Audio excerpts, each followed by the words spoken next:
GST Business Models, Masters of Commerce, 4th semester, Mangalore University, Session 21. GST Procedures. In this session, you are going to learn about the provisions relating to e-way bills, that is from Rule 138A to E. Learning objective: to discuss about the provisions relating to e-way bills. Session outcome: the students will be clear about the concepts on e-way bill provisions. Rule 138A deals with the documents and devices to be carried by a person in charge of a conveyance. So the documents that has to be carried by a person in charge of conveyance, that is with regard to Rule 138A, Clause 1, the person in charge shall carry, first one, a invoice or a bill of supply or a delivery challan as the case may be, and a copy of e-way bill in physical form or the e-way bill number in electronic form or mapped to a RFID device embedded onto the conveyance in such a manner as may be notified by the commissioner. Suppose, however, nothing contained in the above shall apply in case of the movement of goods by rail or by air or by vessel. In case of imported goods, the person in charge of a conveyance shall also carry a copy of the bill of entry filed by the importer of such goods and shall indicate the number and date of the bill of entry in Part A of Form GST EWB 01.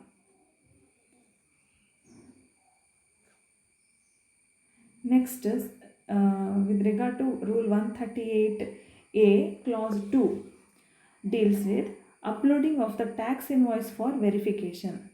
A registered person shall obtain an invoice reference number from the common portal by uploading on the said portal a tax invoice issued by him in Form GST INV 01 and produce the same for verification by the proper officer in lieu by the proper officer in lieu of the tax invoice, and such number shall be valid for a period of 30 days from the date of uploading. The next is auto population of invoice information, which has been referred in Rule 138A Clause 3. Where the registered person uploads the invoice, the information in Part A of the Form GST EWB 01, which shall be auto-populated in the common portal on the basis of the information which is furnished in Form GST INV 01. Next is RFID to notified transporters, which is dealt by Rule 138A Clause 4. The Commissioner may, by notification, requires a class of transporters to obtain a unique RFID and get the said device embedded onto the conveyance and map the e-way bill to the RFID prior to the movement of goods. Next, other documents to be carried instead of e-way bill, Rule 138A Clause 5.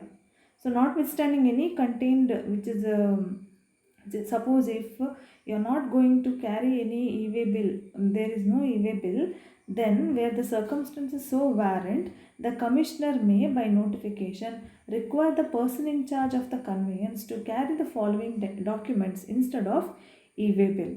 So, first one in that is tax invoice or bill of supply or the bill of entry, or second, a delivery challan where the goods are transported for the reasons other than the by way of supply. So these are all the provisions that are related to Rule 138A.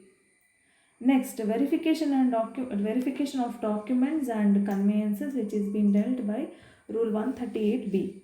Under that, first one is interception of conveyance for verification of e-way bill. The commissioner or an office empowered by him in his behalf may authorize a proper officer to intercept any conveyance to verify the e-way bill or the e-way bill number in physical form for all the interstate and the interstate movement of goods.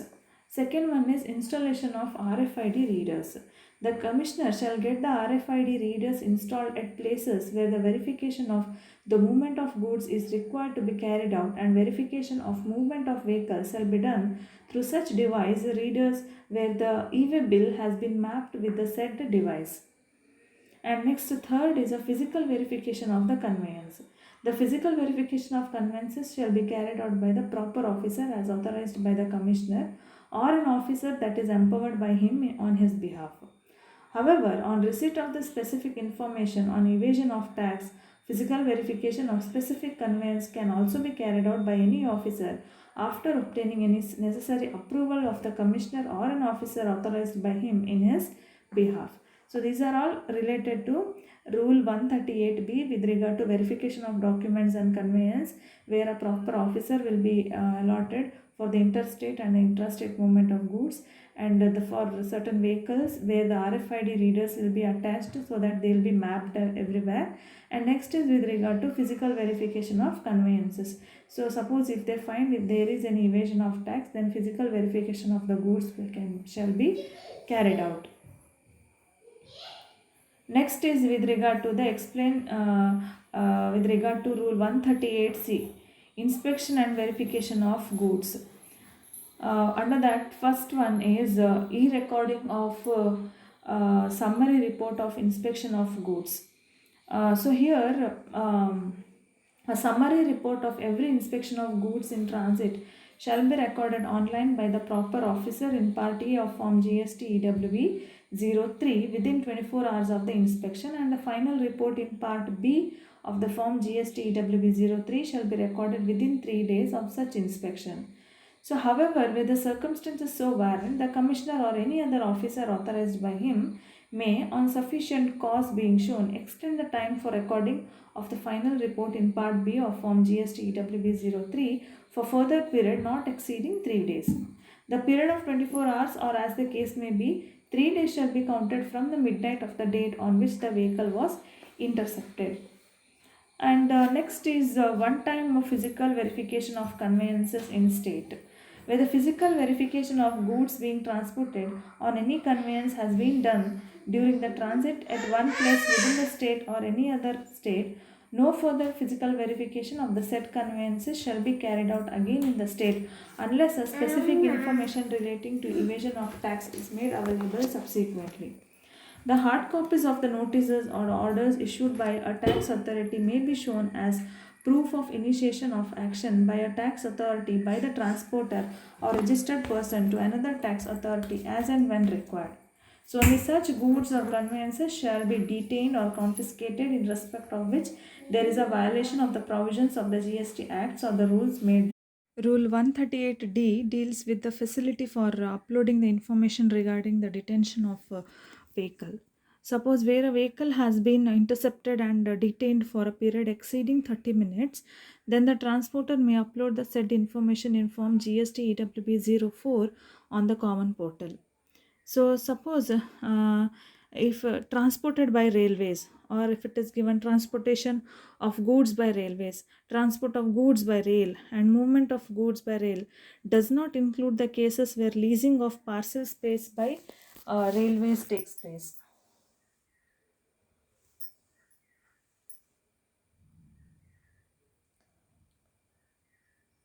Next is with regard to the restriction on furnishing of information in Part A of Form GST EWB 01, which has been dealt with the Rule 138E.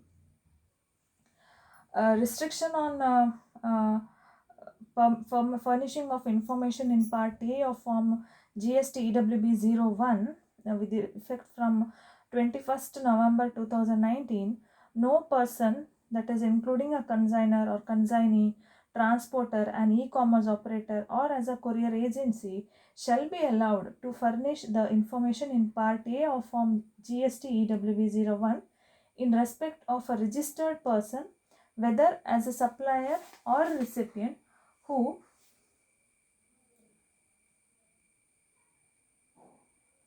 non-furnishing of the CMP 08 statement for the consecutive 2 quarters.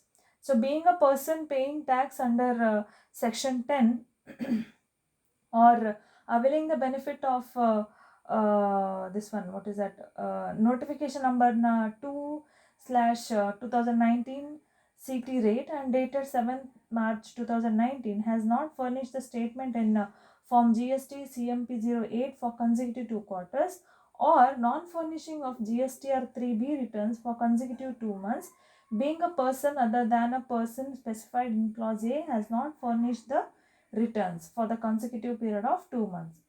The non-furnishing of GSTR 3 sorry non-furnishing of GSTR 1 statement for any 2 consecutive months or quarters. So being a person other than a person specified in clause A, he has not furnished the statement of outward supply for any 2 months or quarters as the case may be. However, the commissioner may, on receipt of an application from a registered person in form GST EWB 05 on sufficient cause being shown and for reasons to be recorded in writing by order in form GST EWB 06, allow furnishing of the said information in part A of form GST EWB 01 subject to such conditions and restrictions as may be specified by him. No order rejecting the request of such person to furnish the information in part A of form GST EWB 01 shall be passed without affording the said person a reasonable opportunity of being heard. The permission granted or rejected by the Commissioner of State Tax or Commissioner of Union Territory Tax shall be deemed to be granted or, as the case may be rejected by the Commissioner.